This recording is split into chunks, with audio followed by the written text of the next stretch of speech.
I know you work with, franchise owners and you have that in place. Like, tell me a little bit about that relationship, because I'm curious to know, like, if somebody, because it sounds like that people, if they want to get into this, there's people like yourself, like people that can kind of help guide them Mhm. along those decisions. Yeah, it's funny, back in '06, 2006, when I invested in my first franchise, I had used a franchise consultant, advisor. We have different titles. We do pretty much the same.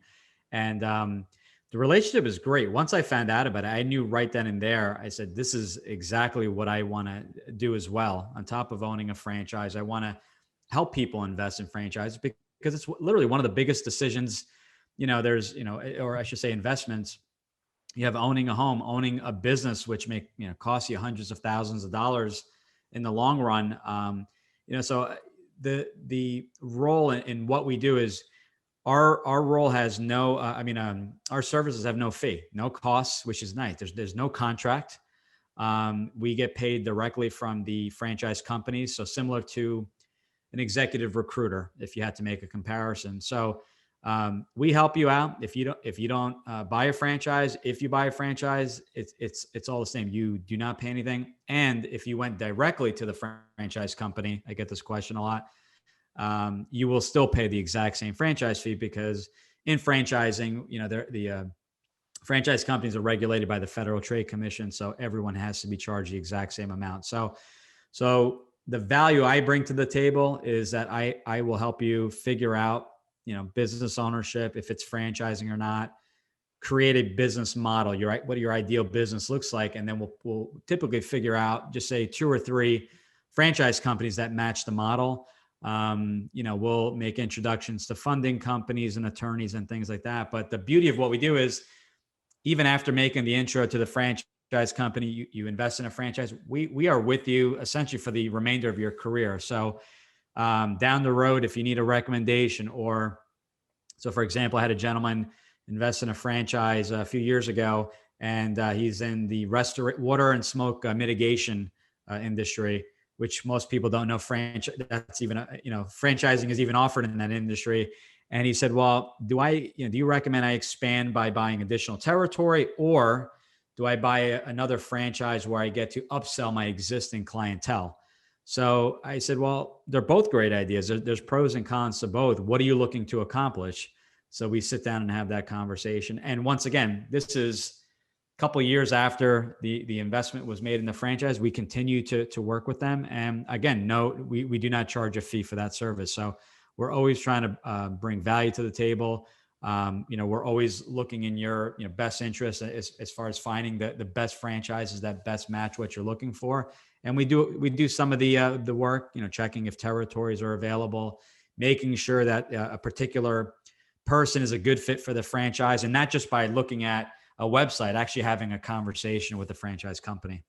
Yeah, I would imagine that the franchise companies love people like you because you're able to go in and kind of give people some advisory as they're making those decisions. And it takes a lot of, I would think it would take a lot of pressure off of the franchise company from knowing, like, because is it like a 2-part vetting process? Is it something where people work with you, but then when it comes time for them to apply for the franchise, they have to go through their vetting process after they've worked with you, or is it nullified because they're working with you? No, it continues. So we work together, and I put together 2 or 3 companies that match and what that particular person is looking for. But at the end of the day, I take it so far, and then I continue the process by making an introduction to a franchise company, and then the advantage there is that we've already kind of discussed that particular person, their situation, got the funding and financials in order. But that franchisor, it's a two-way street. They're going to be also interviewing that candidate again, just to make sure that they're a great fit specifically for their brand. And then that particular person is going to continue the due diligence, and they're going to be vetting the franchisor. And I work with each and every person to kind of coach them throughout the process as to what questions they should be asking.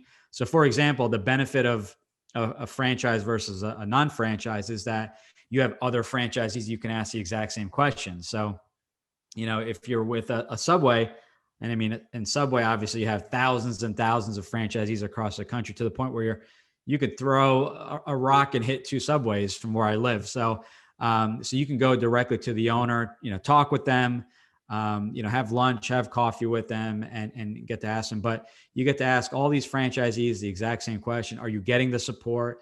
Knowing what you know now, would you do it all over again? So there's a lot of great benefits, in being involved with the franchise. But yes, I coach through the process, and sometimes, after 2 or 3 phone calls, the candidate's not feeling it for whatever reason. They feel like it's just not the best path, or there are other options, which are because we're looking typically at 3 options. So we may tend to focus on the other 2 and rule one out, because it's a process of elimination. We want to try to get it down to one company that really matches, exactly what they're looking for. So a lot of coaching, a lot of due diligence, but it's going to be going onward, going forward. So that particular person really has to work closely with us to make sure they're getting their questions answered, because sometimes we give them questions they never thought of asking.